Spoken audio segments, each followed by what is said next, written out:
analfabet gidiyorum, kusura bakmayın. Türk Dili ve Edebiyatı bölümünün düzenlediği pazartesi konuşmalarının son konuşmasına hoş geldiniz. Bundan sonrasını İngilizce devam edeceğim. Kusura bakmayın, bugün biraz heyecanlıyım. Niye böyle bilmiyorum. Çok özel bir konuğumuz var. Hep çok da güzel bir konuşma serisi yaptık. Hep çok özel konuklarla. Bugün de Andrew Hoca ile bitiriyoruz. So today I'm going to start in English. We have a very special guest in the last talk of our Monday's talk series of the Turkish Turkish Language and Literature Department of Boğaziçi University. Andrew Peacock is our speaker today. And I want to start by introducing Professor Peacock. Professor Peacock Andrew Peacock is Professor of Middle Eastern and Islamic History at the University of St. Andrews in the UK. He completed his PhD in History at the University of Cambridge. Between 2012 and 2017, Peacock was the principal investigator on the ERC-funded project Islam Anatolia, which investigated the Islamization process of Anatolia between circa 1100 and 1500 via a close study of the manuscript production in this period.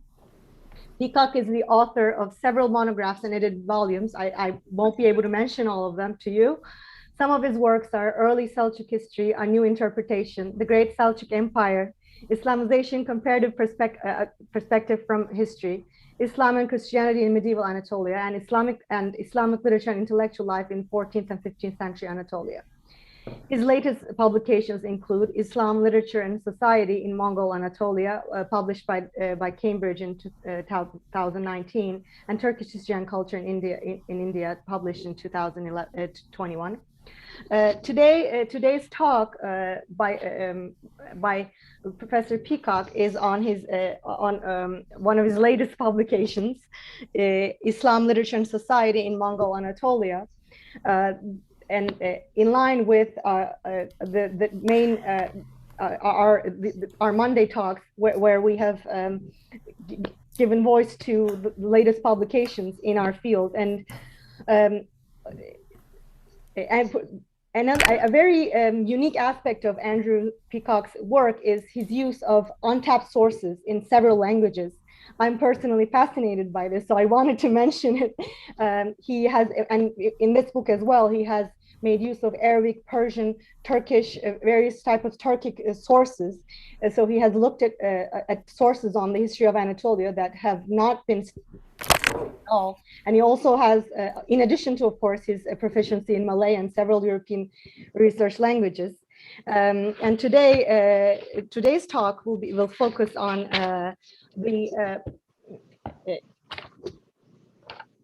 so his books, I think, I'm sorry,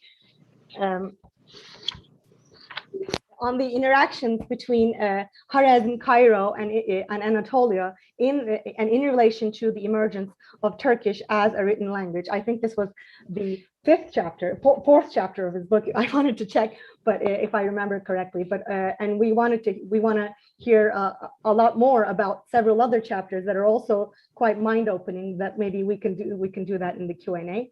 And before we begin, I want to also tell you that we are live on YouTube and we're recording this. And also our Q&A, as usual, will take place through me. So your questions will be asked to the chat box, which has asked your questions here, and then I will pose them once after the talk. Thank you very much, Andrew, for being here with us. I leave the floor to you. Okay, well, thank you very much, Zeynep Hanım, for your introduction, and thank you, of course, very much for your invitation. It's a pleasure to have the opportunity to speak to you, albeit virtually today. So let me start off by sharing my screen. Just hold on for a second. Is that now shared with you? I hope. Good.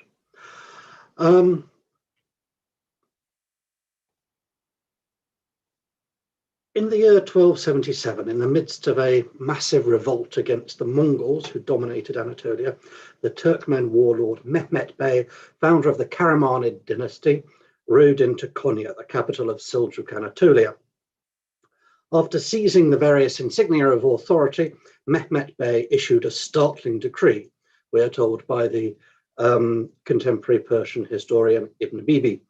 After today, no one in the government department, in the divan, in the court, the dargah, bargah, in the assembly, or in public, the maidan, shall speak anything but Turkish. And Mehmet Bey's decree has, of course, been much celebrated in modern Turkey as marking the first establishment of Turkish as an official language, replacing Persian. And it's celebrated, of course, in particular in his hometown of Karaman, which has since celebrated the decree with an annual Dil Bayram.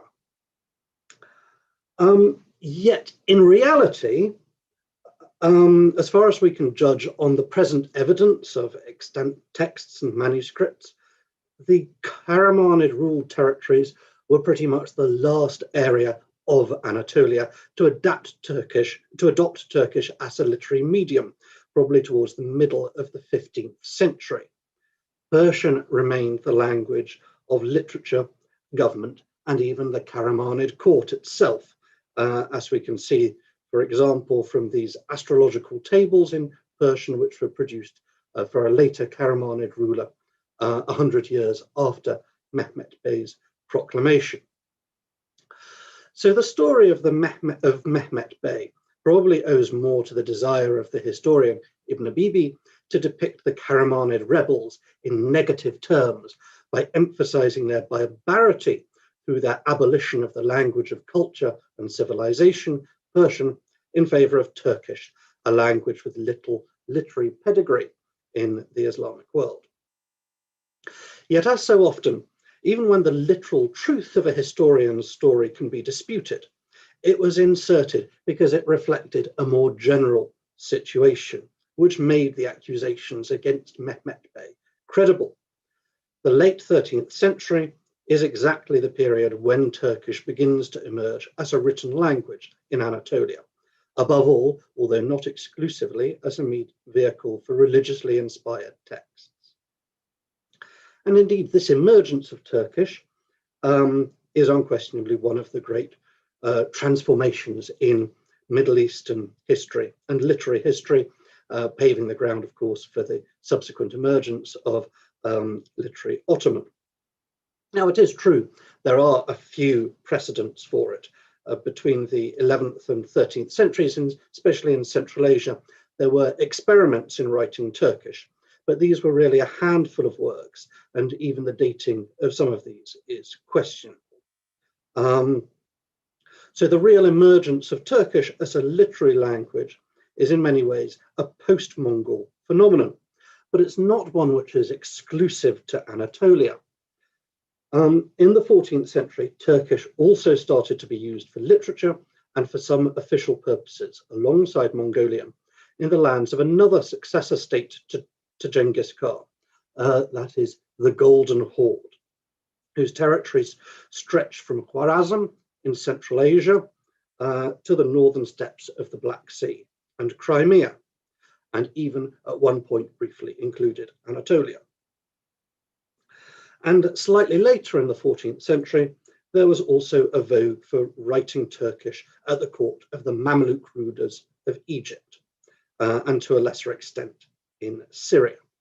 So these are our three main literary centers of Turkish in this period: Anatolia, the Golden Horde, and Egypt.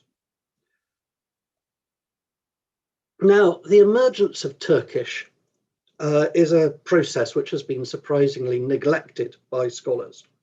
Although a good number of the texts from the period have been edited, they've usually attracted attention really only from the point of view of grammar and philology. And there's not been that much attention to the broader literary context. Works in Old Anatolian Turkish are frequently dismissed as rough and unpolished, a position that reflects the perspectives of 16th century Ottoman critics. And modern general studies as exist on the rise of Turkish tend to be full of tendentious claims, taking Mehmet Bey of Karaman's proclamation of Turkish as the official language at face value, and failing to problematize how and why Turkish suddenly emerged in this period. So, for instance, Ahmet Yaşar Ocak has claimed that in fact there was a vast mass of older Turkish literature in Anatolia that was destroyed by the Mongols, a literature for which in fact we have no evidence whatsoever.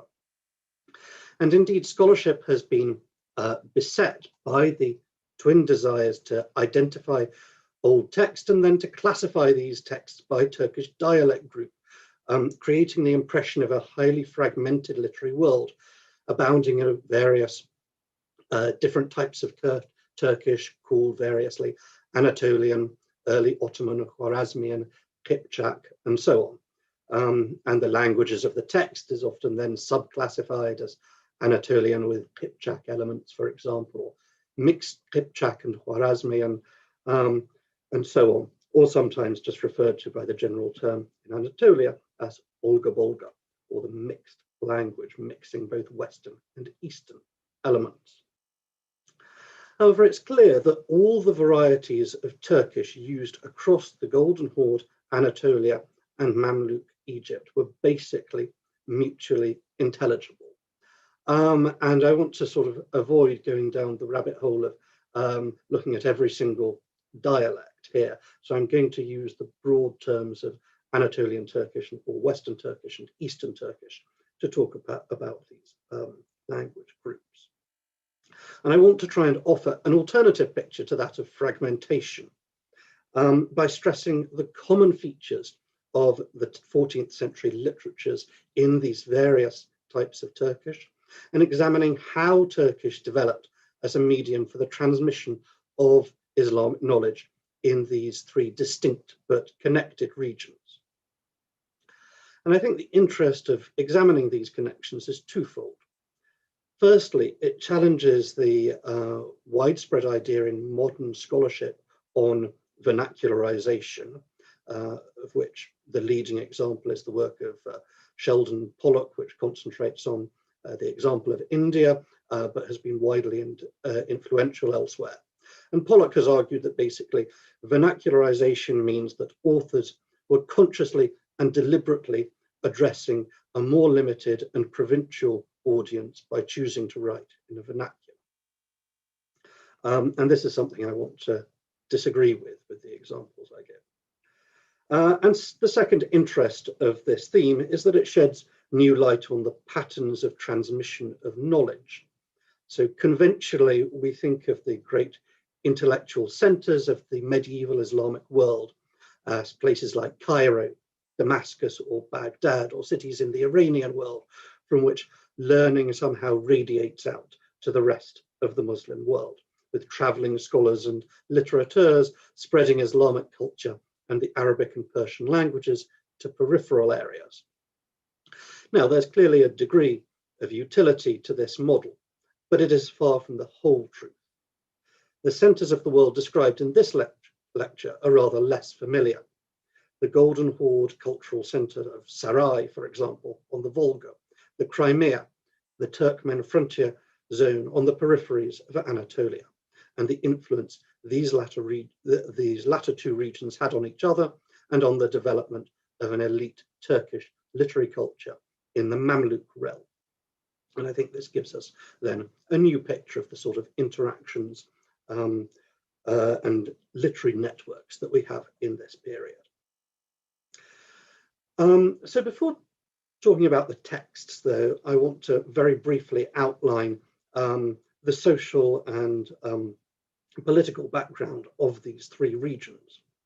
So as I indicated at the beginning, the world I'm describing here is in different ways constitutes part of the legacy of the conquests of Genghis Khan and his successors in the first half of the 13th century. The Mongol realm in the west was divided between two antagonistic branches of the Chinggisid family, the descendants of Hulagu, the Ilkhans who ruled Iran and much of Anatolia, and the descendants of Jochi, who ruled the vast expanses of the Golden Horde. And it was in fact a descendant of Jochi, who became the first major member of the House of Genghis Khan to embrace Islam. This was Khan Berke, who converted around the middle of the 13th century in the Central Asian city of Bukhara.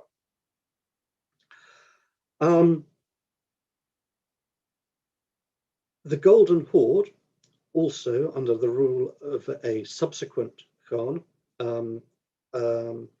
Berke, as well as his brother Batu, the Golden Horde comes to comprise pretty much all of the lands of Transoxiana, as well as in the far west Anatolia. And I think it's significant that part of this heartland that's controlled by the Golden Horde in Transoxiana, i.e. Central Asia, what's now Uzbekistan, pretty much, is one of the heartlands of traditional Hanafi knowledge. And this is a point which I'm going to come back to. But just hold it in your minds for the moment, the Golden Horde's occupation of these Hanafi cities like Samarkand and Bukhara, the centers of Hanafi learning. These territories were subsequently lost to rivals within the Chinggisid house, most of Central Asia reverting to descendants of Chinggis Khan's son Chagatai, and Anatolia being taken over by the Ilkhans. But nonetheless, they retained enduring cultural links with the Horde. And the Horde did keep control of one major traditional center of Hanafi learning, that is Khwarazm,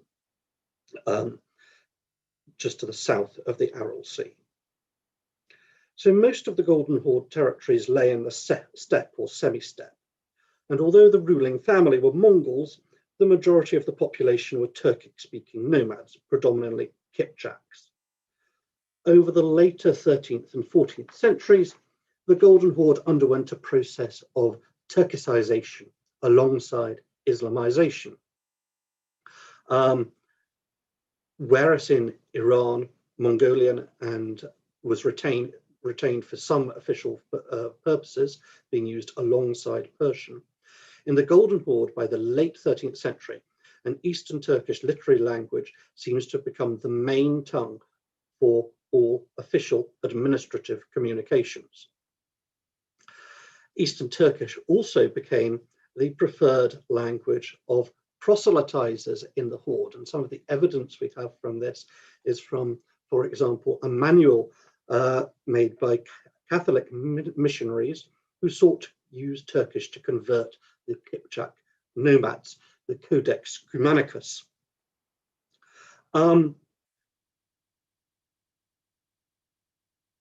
Which gives us good evidence for the sort of spoken language of this region in this period.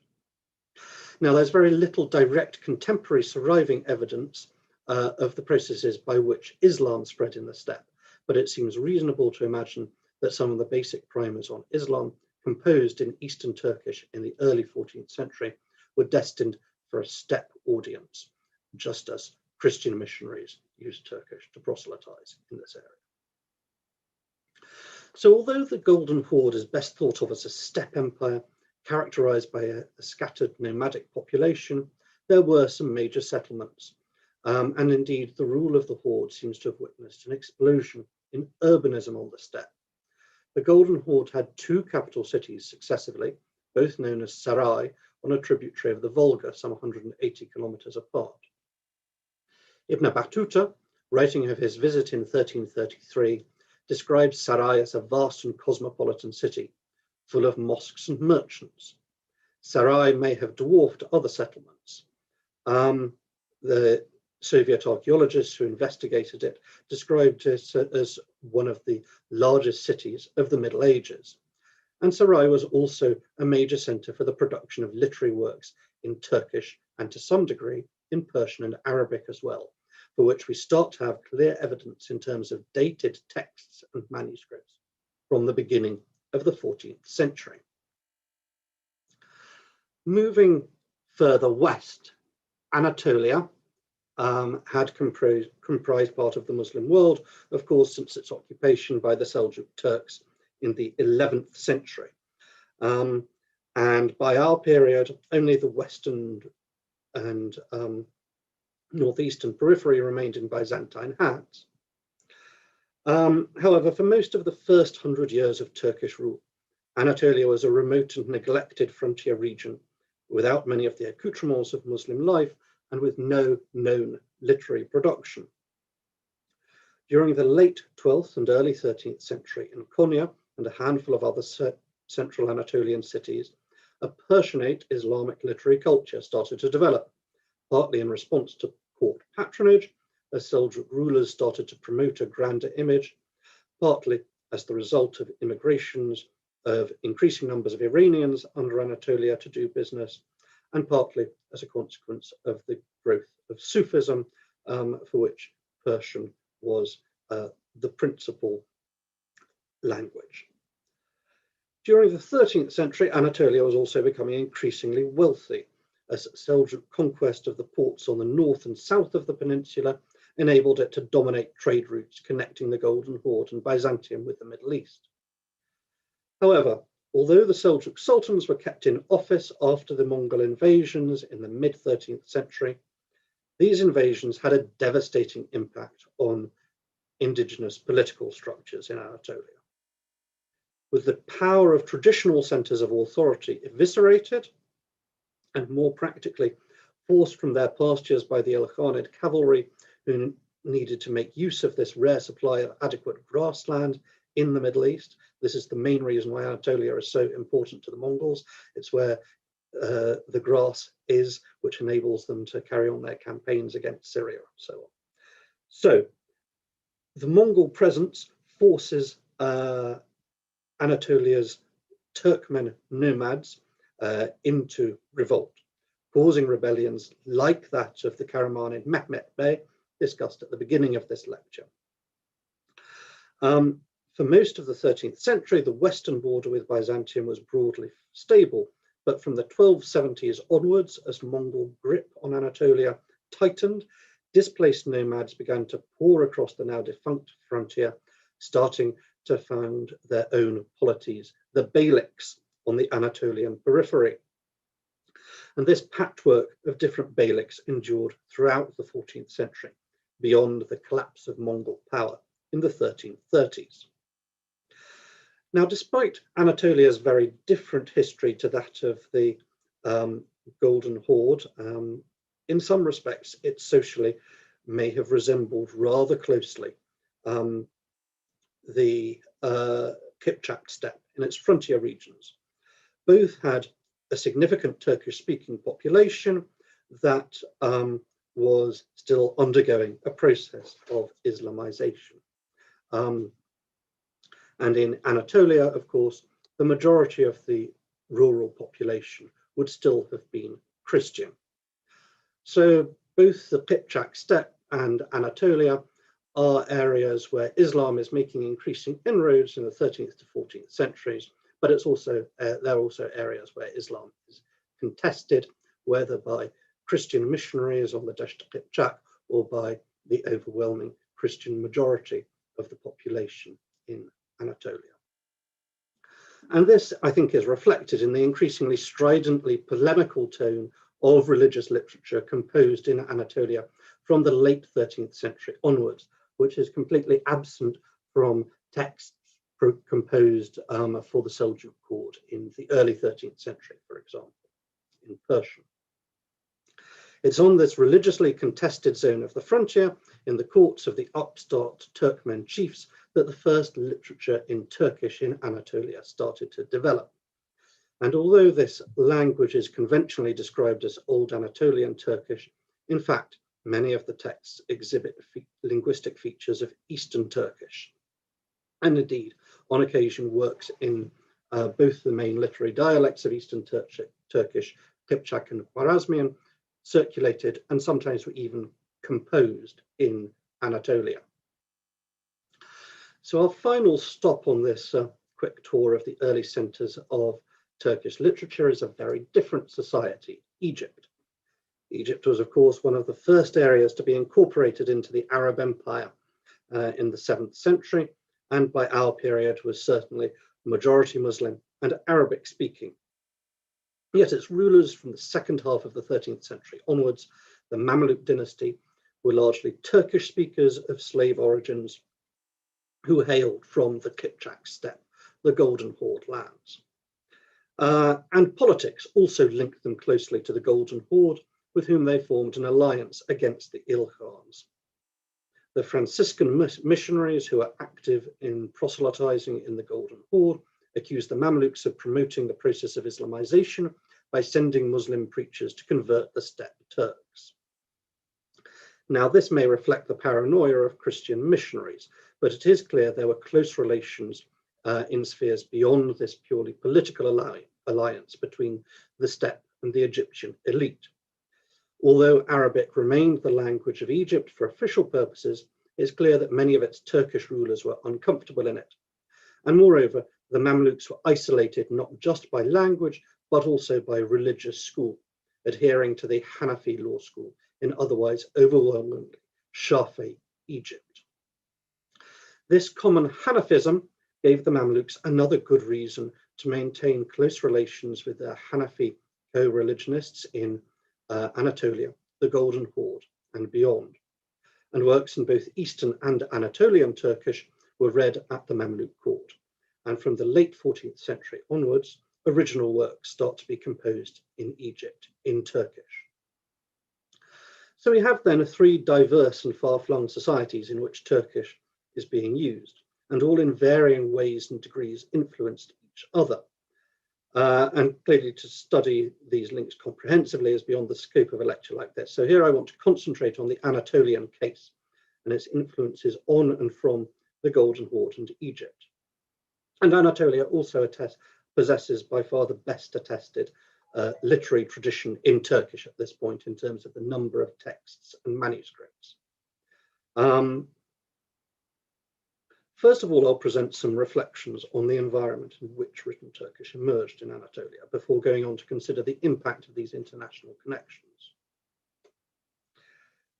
The diversity of environments in which Turkish emerged around the same time period in the late 13th to early 14th century, as well as the varied contexts of the works that have come down to us, covering courtly poetry, legal works, Sufi and technical works such as treatises on medicine, all point to the foolhardiness of seeking a monocausal explanation for the emergence of Turkish.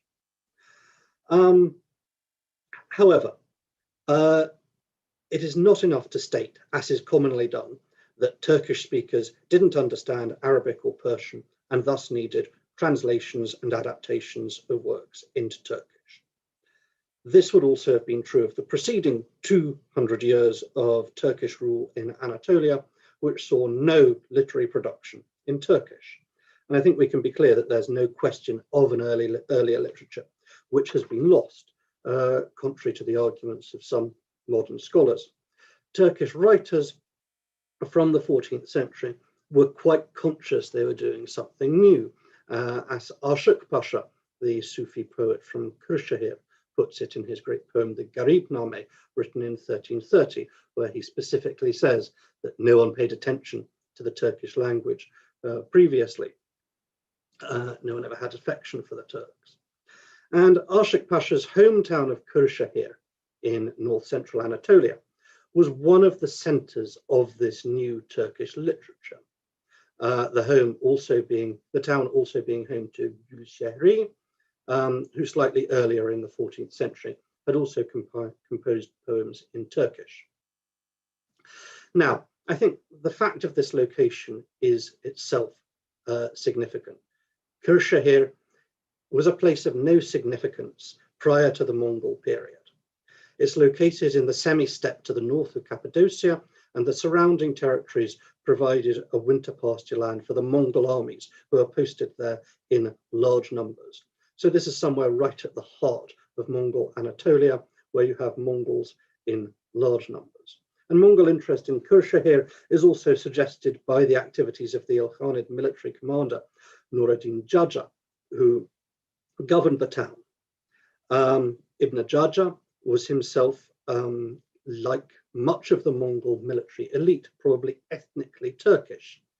And he evidently felt a strong connection to Kırşehir, where he endowed local religious buildings and used his endowments in the region to make financial provision for his descendants.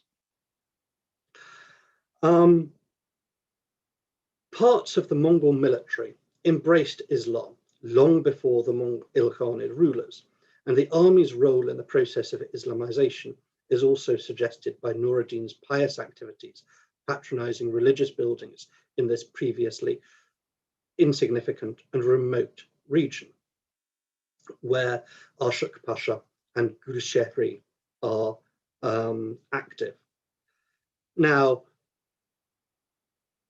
Ashok Pasha does, even in one line in the Garibname, allude specifically to this Mongol presence in the region.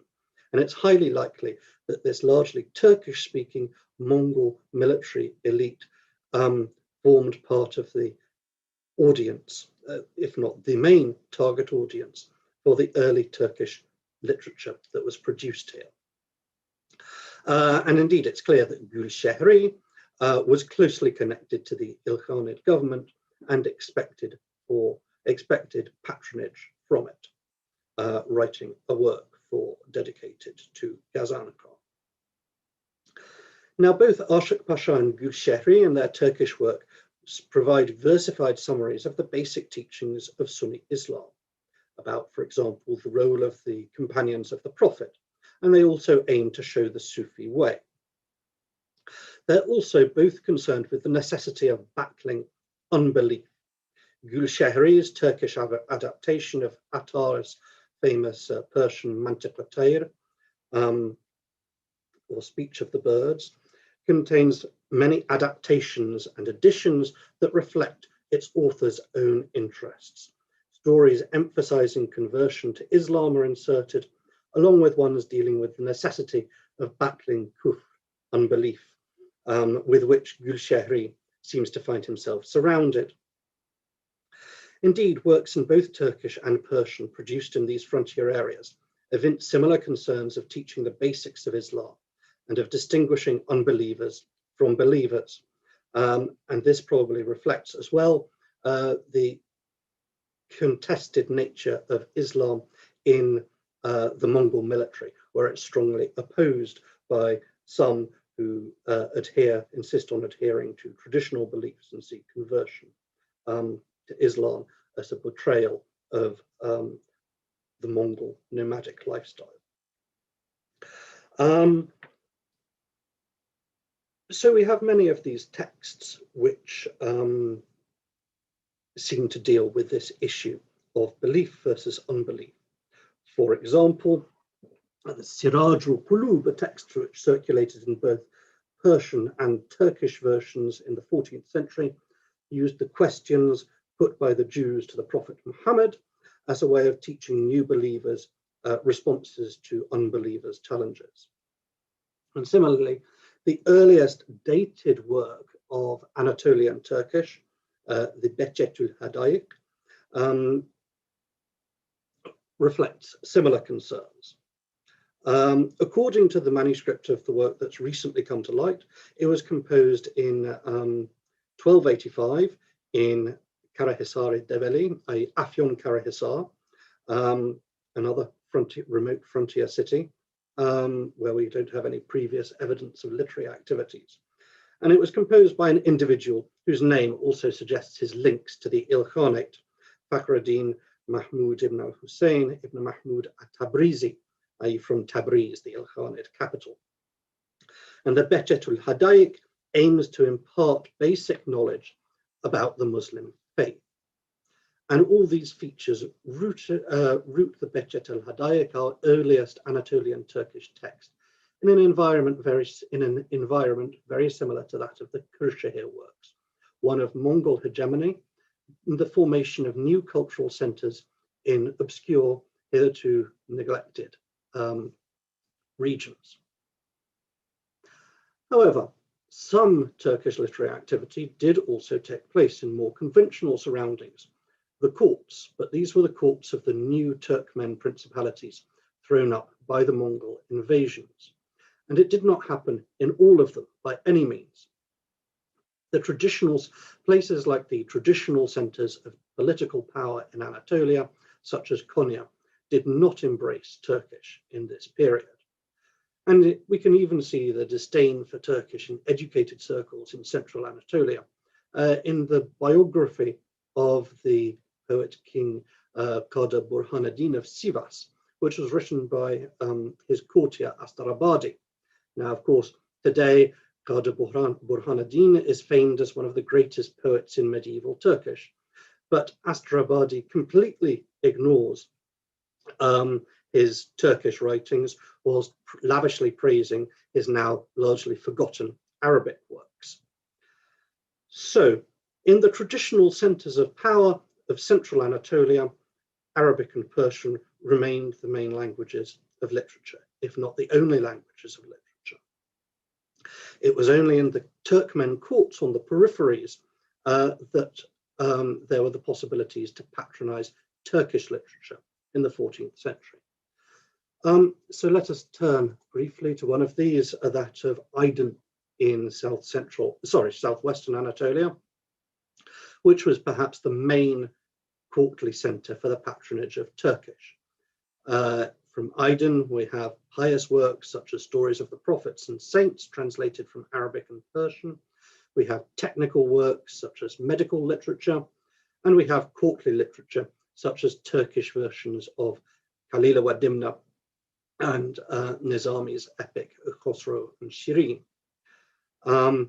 And actually, it's interesting to note that this also has parallels with the same process in the Golden Horde, because the Turkish version of Khosrow and Shirin, written for the Aydinids, is composed very shortly after an Eastern Turkish poem on exactly the same theme is composed by the poet Kutub for a Golden Horde prince.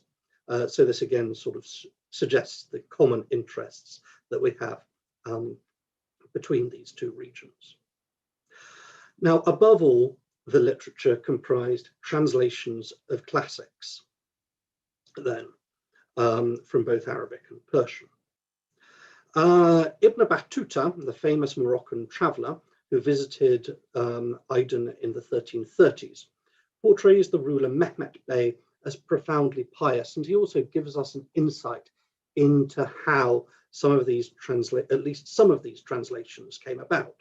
So he says, Mehmet Bey, the ruler, came one day in the afternoon, and the faqih, the religious, the legal scholar, sat at the center of the majlis, and I to his left, and the sultan to the right of the faqih. This was because of the might of the faqih among the Turks, and he asked me to write for him some prophetic hadith. I wrote them for him, and the faqih showed them to him immediately. Mehmet Bey ordered him to write a commentary on them in Turkish. And the interesting point is that the commentary is written, not simply orally explained.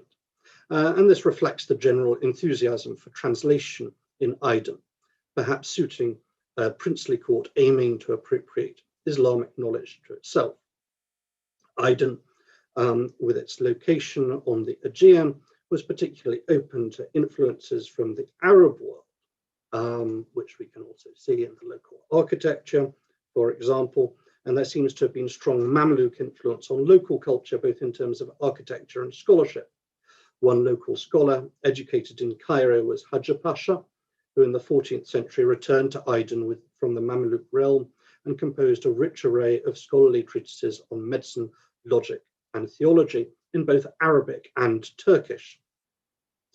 But influences also came from further afield, from the Golden Horde lands. And again, Ibn Battuta gives us evidence for this.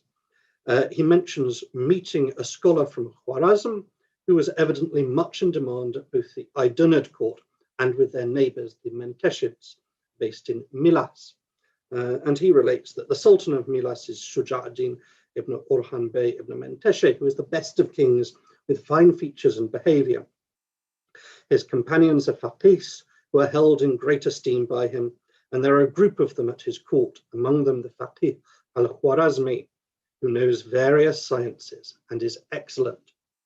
When I first met him, the Sultan was angry with him because he had traveled to the town of Ayasuluk, like Seljuk, the Aydınid capital, and reached its sultan, from whom he accepted gifts. So we have two rival beyliks competing to patronize this Khwarazmian scholar. And he certainly wasn't alone, because we have plenty of evidence for other Eastern scholars and texts circulating in Anatolia in this period. The most famous is the scholar Al-Kardari from Khwarazm, the author of a famous work on Hanafi fiqh, who came to Anatolia from the Golden Horde in the late 14th century. And his work immediately became massively popular. There are over 90 manuscripts of it in the Süleymaniye library alone, most dating to the 15th century. And he also wrote a life of Abu Hanifa, which was translated into Turkish for the benefit of the Ottoman Sultan Murat II in the early 15th century. And some scholars and texts came from even further afield in Central Asia, as we can tell from their names. One of them, the historian Ahmed of Nide, boasted of his ancestors coming from Khotan in what is now China. And from Aydin, we have another work on, we have a copy of a work on Sufism, Farghani's Masharq al-Darari, which is copied by a Sufi scholar from Kashgar in Aydin.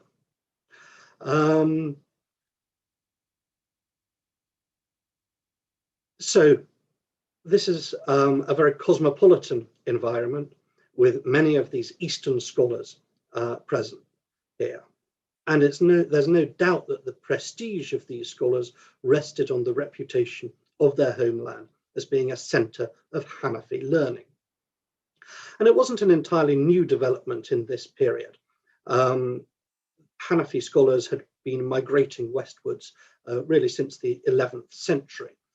But one of the reasons for their success was almost certainly their common Turkish language. So the Eastern variety of Turkish starts to be used for composing works in Anatolia as well. It's interesting that our earliest manuscript, in fact, of the Behcetul Hadayik, dating to 1303 and now held in Bursa,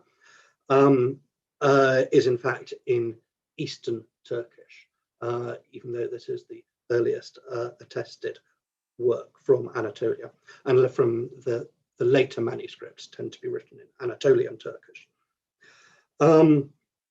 Another example is the Sufi Barak Baba from Tokat in central Anatolia. Now, he clearly never left Anatolia as far as we know, but he used Eastern Turkish for writing his works. Similarly, in 1335, Emir established a waqf in Sivas, in which the endowment was not only witnessed in Eastern Turkish, but was even written in Uyghur script, which was the official script of the Horde, which was probably of the Golden Horde, which was probably mainly used for diplomatic correspondence and administrative purposes. So Eastern Turkish elements are also found in many works written in Anatolian Turkish. And part of this is probably related precisely to the political prestige of the Golden Horde. Eastern Turkish in the Horde was the official language of a great empire whose rulers were directly descended from Genghis Khan. And this prestige of Eastern Turkish is also reflected in the Arabic grammars of Turkish composed in the Mamluk realm in this period, which specifically warn their users against the inferior Western Turkish, saying, for example, the language of the Turkmen is not proper Turkish, it's held in contempt by them, and whoever speaks it is despised by them. So Eastern Turkish had a certain prestige, and this is doubtless one reason why texts were circulated and composed on it in Anatolia. However, whilst it was probably largely comprehensible to a local audience, there was also a demand for Anatolian Turkish recensions of texts too. And one feature we have in the late 13th to 14th century is numerous texts which are extant in both Eastern Turkish and Anatolian Turkish versions, such as some of the ones I've talked about before. The Behçetul Hadayik and the Siraj ul Qulub, and several others. However, the influence was not just one way, and Anatolia also exerted cultural influences in the opposite direction, across the Kipchak steppe. For example, the son of the leading religious scholar of Sarai, the Golden Horde capital, who was called Shams al-A'imah, and is a well-known scholar, writing largely in Arabic. And he tells us that he relied for his hadith compilations on largely Anatolian sources, in particular the works of a hadith compiler from Erzincan. Similarly, in the Crimea, a poet from the central Anatolian city of Aksaray composed this massive poetic epic commemorating the lives of Anatolian saints and promoting Sufism. And this is dedicated to some leading amirs of the Golden Horde. And one of the main themes of it is the author's close personal relationship with Rumi's son, Sultan Valad. So this is a work composed in the Golden Horde Crimea, but it's also a work which is thoroughly imbued with the Anatolian background of its author. We also find knowledge and texts being communicated from Anatolia to Mamluk Egypt. A particularly popular text in this period were stories about Yusuf and Zuleyha, of which we have numerous different versions in various different Turkish dialects. But one of the most important authors of these was a certain Erzurumlu Darir, who made his career at the Mamluk court in the late 14th century. He composed, as well as his Yusuf and Zuleyha, a life of the Prophet and a work on the Prophet's conquests of Syria, the Futuh Hasham, for Sultan Barkuk. And he also wrote another work, another version of the Futuh Hasham for a Mamluk governor of Aleppo. So Darir's career and writings illustrate the interconnected nature of this Turkish language world. Although the spoken language of the Mamluk elite was Kipchak Turkish, Darir had no difficulty finding patrons at the Mamluk court for his Anatolian Turkish works. And in one of his works, Darir tells us of his itinerant life going back and forth between Anatolia and the Mamluk lands. So he says, when I translated the book of the biography of the Prophet into Turkish, and that book was completed from first to last, it was 790 Hijri, 1388. When that blessed book's translation was finished, this humble Darir traveled from Cairo to Alexandria. I passed from Alexandria and crossed the sea with my dependents.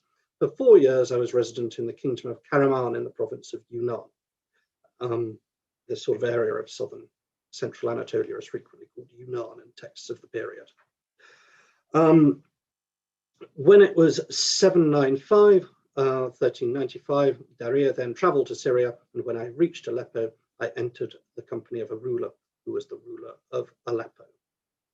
So part of the interesting point about this is that even at the end of the 14th century, a Turkish language writer still had difficulty establishing any interest in his work in Karaman, the alleged heartland of the Turkish language. And pretty much all of Darir's productive career was spent in Mamluk, Syria, and Egypt. Now, the development of Turkish language and literature in Mamluk Egypt remains an understudied field. And I just want to make some brief remarks here from the Anatolian perspective. The earliest phase of this literature in the first half of the 14th century was the composition of Turkish Arabic dictionaries. One of the earliest of these, a Turkish Arabic and Mongolian Arabic dictionary composed for a Qadi of Cairo in the 1340s, was written by an Anatolian from Konya. And again, it's interesting to note that although it's a handbook of Kipchak Turkish, an Anatolian author is responsible, again suggesting that the dialect boundaries of modern scholarship are much weaker in the 14th century. Now, the rise of an actual literature in Turkish in Mamluk Egypt is a development of the late 14th century, and particularly Sultan Barkuk and his circle.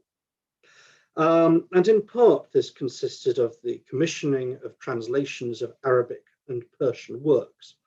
So alongside Darir's Anatolian version of the Futuh Hasham, an Eastern Turkish version was composed for Barkuk, of which this manuscript has only recently come to light in Cairo. Furthermore, literary men from far afield migrated to Egypt to seek their fortune there, such as the Golden Horde poet Saifi of Sarai, who composed a translation of Sa'di's Gulistan for an Mamluk Amir or patron. But in addition to the commissioning of original works, Turkish literary classics from the East were also copied in Egypt. And indeed, most of our manuscripts of the Turkish literary monuments of the Golden Horde were in fact written in Egypt, although some were re-exported again to Anatolia, Istanbul, or the Kipchak steppe at various points, and a good number were taken wholesale to Istanbul after the Ottoman conquest. And it's interesting to note again that Hanafi religious scholars seem to have played a crucial role in the transmission of these Turkish texts, including purely literary ones. So the translator of the Eastern Turkish, Futuh Hasham, Barkuk, which we see here, calls himself Muhammad al-Faqih al-Hanafi, whilst our sole surviving copy of the greatest of the Golden Horde Turkish poems, which is Qutb's adaptation of Khosrow and Shirin, was made in Alexandria by a certain Berke Faqih, who also wrote a Turkish manual of Hanafi law, the Irshad al-Muluk wa Salatin.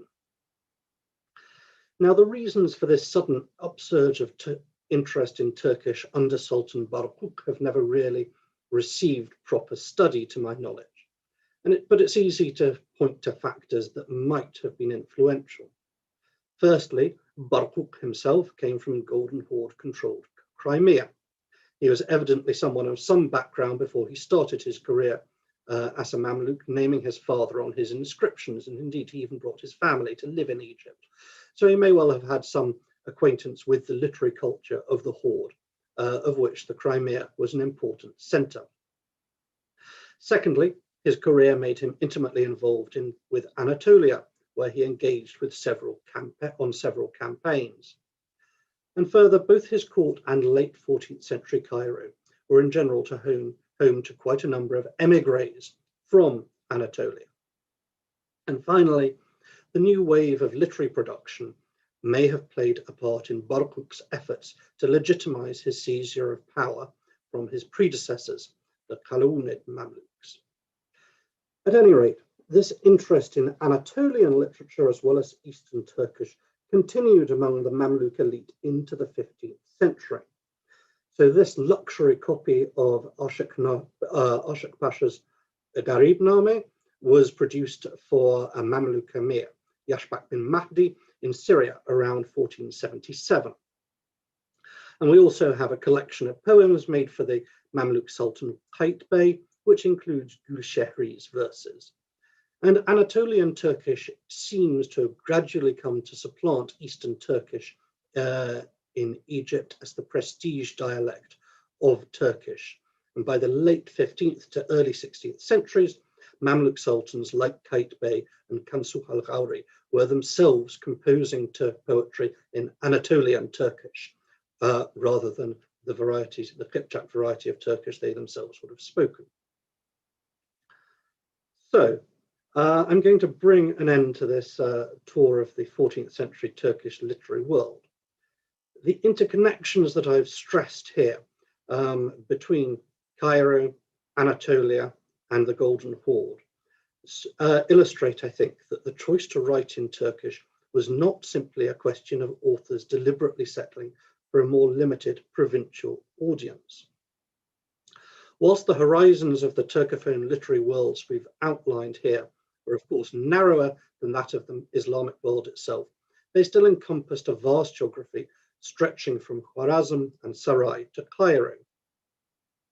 A crucial role in the composition and transmission of these texts, both religious and literary, was Hanafi scholars, pointing to the importance of this sort of common Hanafi Turcophone cultural area. And the rise of Turkish as a literary language shouldn't simply be seen as a question of linguistic necessity of people not being able to understand Arabic or Persian, but rather it's part of a set of complex developments which must be interpreted against the backdrop of Mongol rule and the dislocations that it introduced.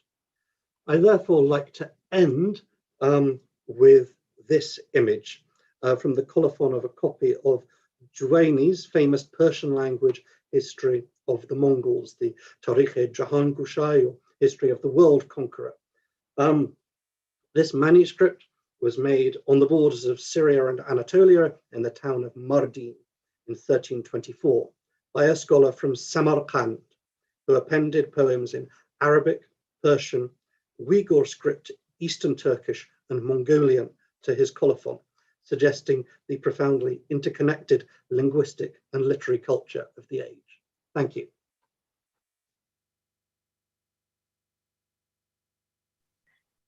Thank you very much, Professor Peacock. You can unshare your screen. This was a lovely talk.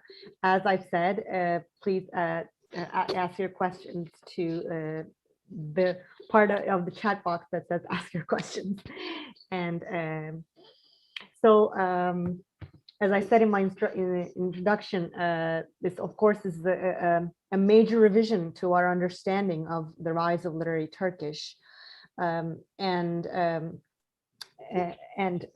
also how a new way of looking at history as interconnected histories, and to see the roles of networks in our understanding of Anatolian history. There's a lot to unpack here, but I wanted to start with asking one question that is of personal interest to me, and you didn't really go there, so I will sort of expand a little bit. Of course, and speaking of revisions, in your book, Islam Literature and Society in Mongol Anatolia, you also suggest several revisions to our understanding of the role of Sufi literature. You mentioned a little bit as well, the role of Sufi literature and how we used to understand the Sunnitization, etc. But maybe you can elaborate on that too further on. My question is about vernacularization. You started out with a reference to Sheldon Pollock, and in your book you make a revision to the concept of vernacularization that was put forth by Sheldon Pollock, that is currently the most popular and the most the central understanding of vernacularization that we have globally. And so I wanted to ask you a little bit about how to open that up, and how this case of the rise of literary Turkish poses sort of questions and ask us to revise our concept of vernacularization, and how does it compare to better known vernacularization processes across the world?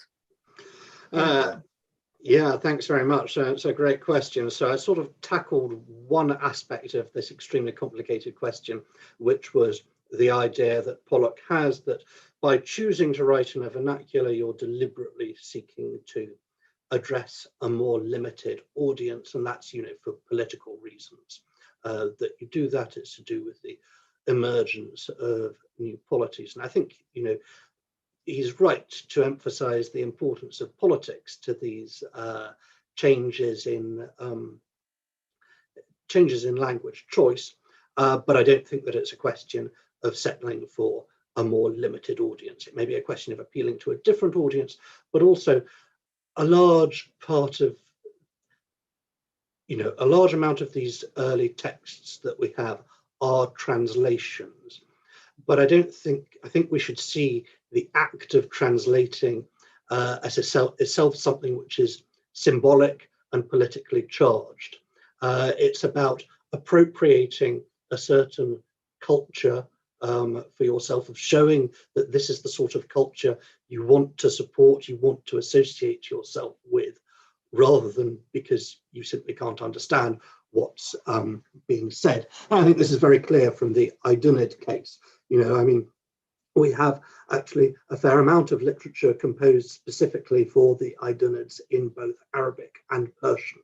So why are they going about commissioning all these translations of things from Turkish? It's not due to this sort of linguistic necessity, but it's rather that they want to show that they're part of this sort of mainstream Islamic culture where people read Khosrow and Shirin, and people are acquainted with the classics of Arabic literature, despite the fact that they're an upstart new principality in somewhere which hasn't previously been part of the Islamic world.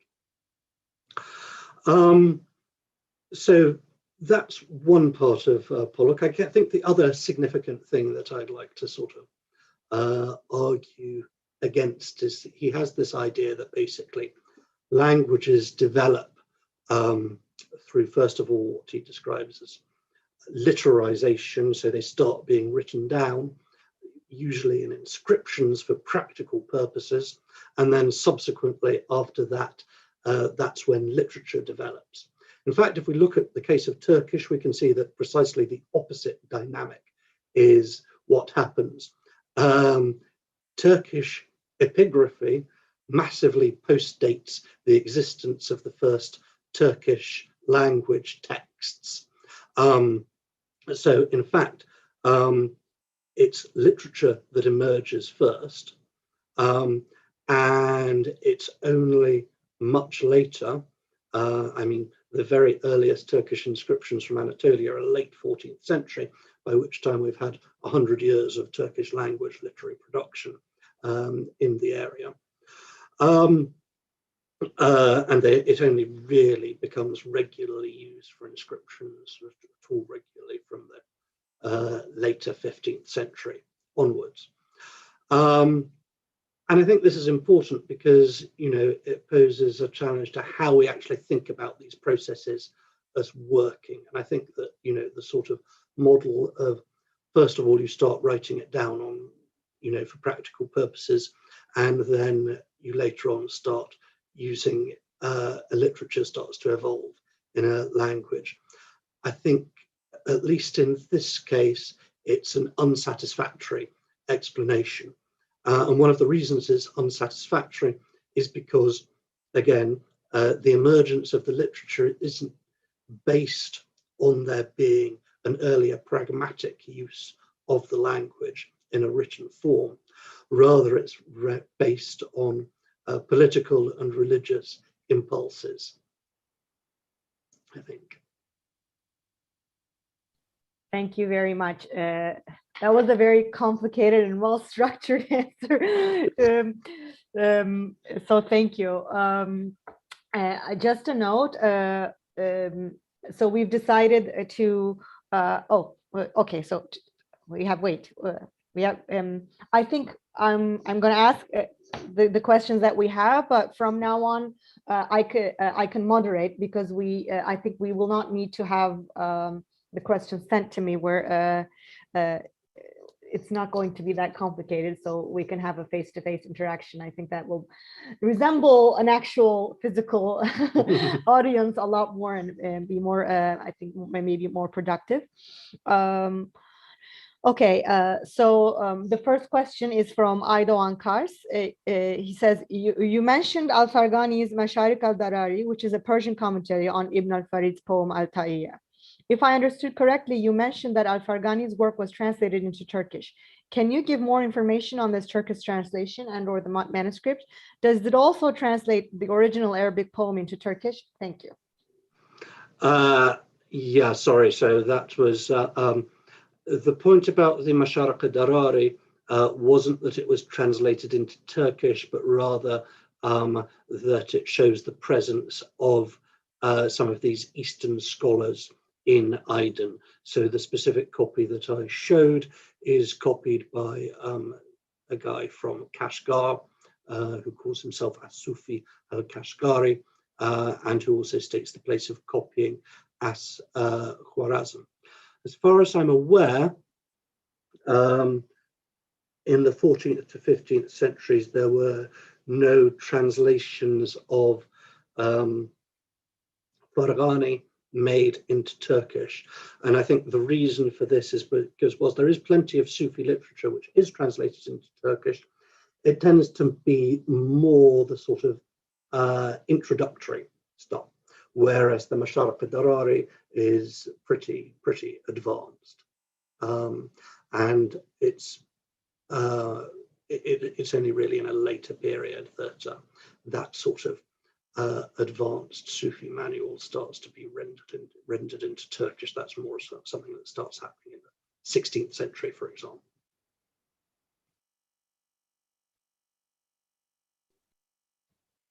Thank you. So the next question is by Kiraz Perinçek Kararit. During this period, there is a lot of circulation of artists and artisans all across the region between centers on the courtly or lower levels. You showed, for example, the Mamluk style Aydınid Mosque in Selçuk. The know-how or styles, motifs, etc., had been carried by these artists and artisans. Did these circulations have an effect on these exchanges as well? Yeah, I mean, I'm sure they did. I mean, you know, clearly we have lots of different people traversing both the Mediterranean and, you know, and the Islamic world more broadly. And, you know, I mean, people have also pointed to parallels in architecture in, for example, the structure of some of the medieval tomb towers of Anatolia. They've pointed to parallels stylistically with ones from Khwarazm in the same period. So yeah, I mean, I think that it is in general a much more interconnected world than we often appreciate. Well, to be fair, art historians are more likely to give credit to the interconnectedness, I think, whereas literary historians perhaps tend to rather less so for this period. But yes, I mean, we have traveling artisans, we have traveling littérateurs, we have traveling preachers. There's a wide variety of people on the move for a whole range of different reasons. And that, you know, clearly contributes to this environment. And obviously, if you have a broadly speaking common language, that also helps in practical terms. Thank you. Our next question is from Ferhan Çükes. This was a great picture of the emergence of Turkish literature in the broader post-Mongol world and against the background of religious polemic. Also a wonderful understanding of the politics of language. My question is methodological. How to study these nascent traditions in the Golden Horde? Can we study these works as connected to each other, or rather as instances of a constant dialogue with the prestige idioms, Arabic and Persian?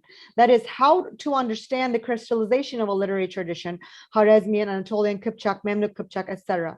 My question pertains not only to Turkey in the Golden Horde, he says.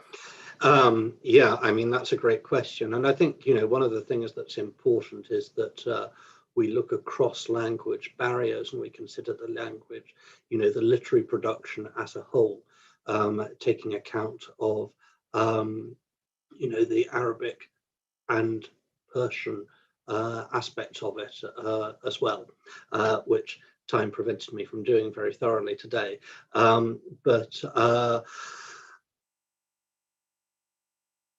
I think that, so I think we need to view literature holistically.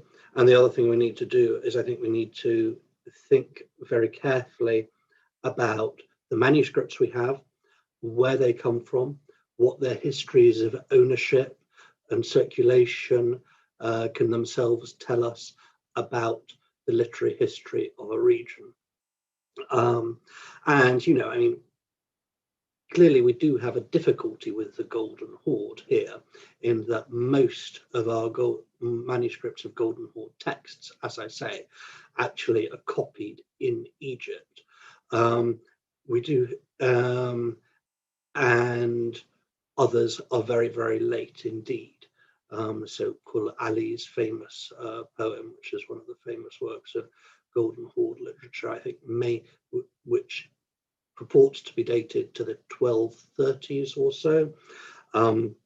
This is a Yusuf Zuleha poem, but this largely survives in 19th century manuscripts from the Kazan Volga region. And we can certainly agree that it's a very early work of Turkish literature, which was almost certainly composed under the Golden Horde. But the lack of any actual Golden Horde manuscripts of it means that there is a fairly substantial obstacle in us appreciating actually quite how widely this was circulated and appreciated in the 14th century. But I think it's only by looking at the manuscripts that we can start to realize that we have a problem when we think about these issues. So I think those are the two things that I'd suggest in answer to your methodological question. Firstly, a holistic approach which covers all literary production in all languages, and I'd even suggest you'd need to include Mongolian in that, where we have some fragments at least being written down still in all these territories. We should also take account of what things are being written down in Mongolian, and careful attention to the provenance and circulation of the manuscripts. Thank you very much. I think we can continue asking questions through here.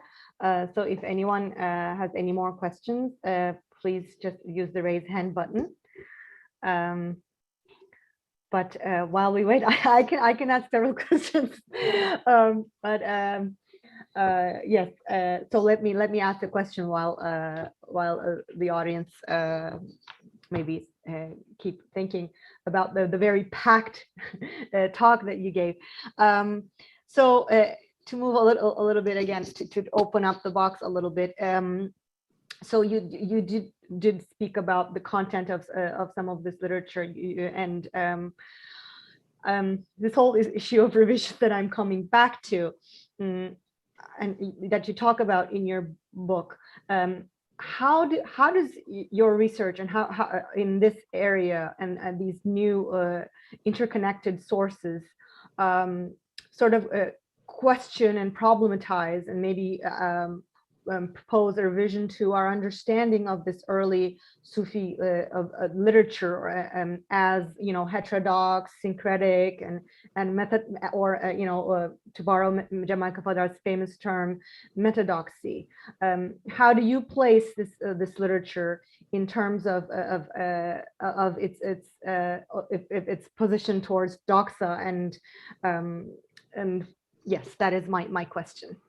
Yeah, that's a great question. I mean, I think that this is the thing. So the actual texts that we have from the period present a very different picture of Sufi religiosity, perhaps, than what we often get from reading the secondary literature and from reading the sources which that secondary literature is based on, which portray this world where doxies don't exist, famously, as Jamal Kafadar seems to suggest, or that doxies aren't important. You know, it's portrayed as an area where you have all these sort of more or less antinomian Sufis. This isn't something which really comes across from the texts themselves at all. The texts which we have from this period do largely reflect a sort of Sufi piety-mindedness, which is also very much rooted in adherence to Sharia and so on, you know, at least up until the middle of the 14th century. And there's, you know, really very little evidence of the Shiite elements or so on, which we're said to encounter.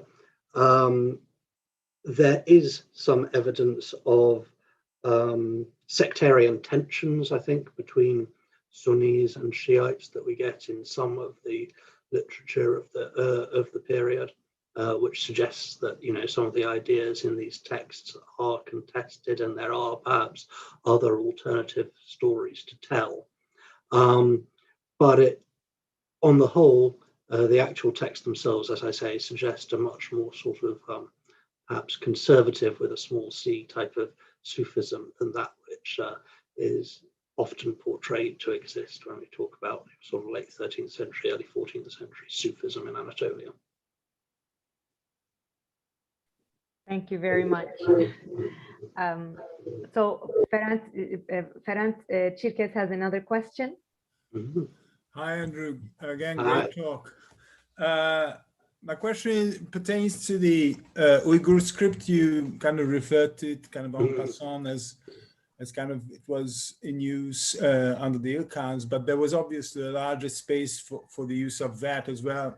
Also, you also mentioned the Golden Horde. So I was wondering, and you know, and we all know that it had a kind of a veritable renaissance under the Timurids. So I was wondering about kind of its symbolic and by extension also political function, and particularly within Anatolia, because we know about these other spaces, but what do we know about its use in Anatolia? Yeah, I mean, that's a really good question. I mean, so one of the interesting things that happens, which I think shows very clearly its sort of political associations, is that in the 1330s, the Mongol ruler Eretna, who is the effectively sets himself up as the independent ruler of Anatolia with the collapse of the Ilkhanate. And he initially attempts to be a Mamluk vassal and strikes coins in the name of the Mamluk Sultan.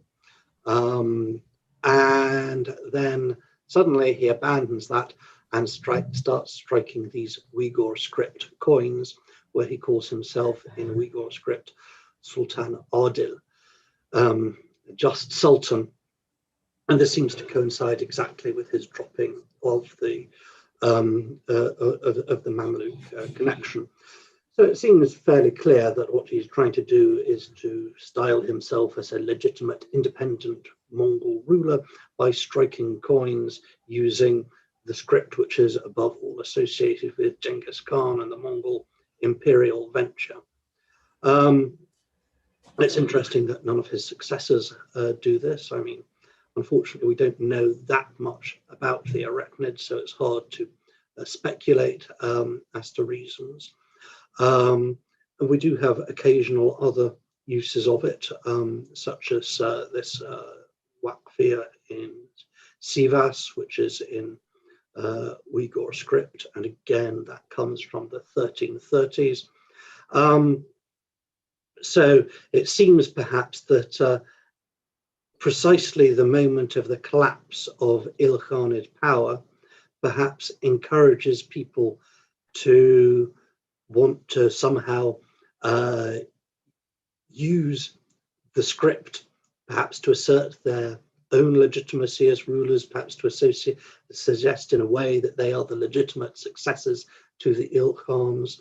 But I think it has a very clear political message. And it's only, as far as I'm aware, in the 14th century occurs in these sort of pragmatic contexts, such as coins and waqf inscriptions, i.e. things that people are possibly likely to see. I'm not aware of literary texts from the 14th century from Anatolia which used the Uyghur script, although I'll be very happy to be corrected if anyone does know of any. So it's only later in the 14th century when, as you say, it's the 15th century, so when, as you say, it clearly has this important role in sort of debates between the Timurids and the Ottomans and so on about authority, and the documents letters start to be written in it more regularly, and it's sometimes used for manuscripts then. I mean, of course, there is a danger here in that it's possible that manuscripts in this text, manuscripts in Uyghur script, simply stopped being copied, and so haven't come down to us. So, you know, again, there is always a danger of sort of making an argument, argumentum e silentio here. But, you know, we also have to work with the evidence we have. Thank you very much. I think this will be the end of our talk. Thank you very much, Professor Peacock, for being here, and thank you all the listener. Professor Peacock, if you can stay just a little bit afterwards so that we can say thank you in person, quote unquote, that would be great.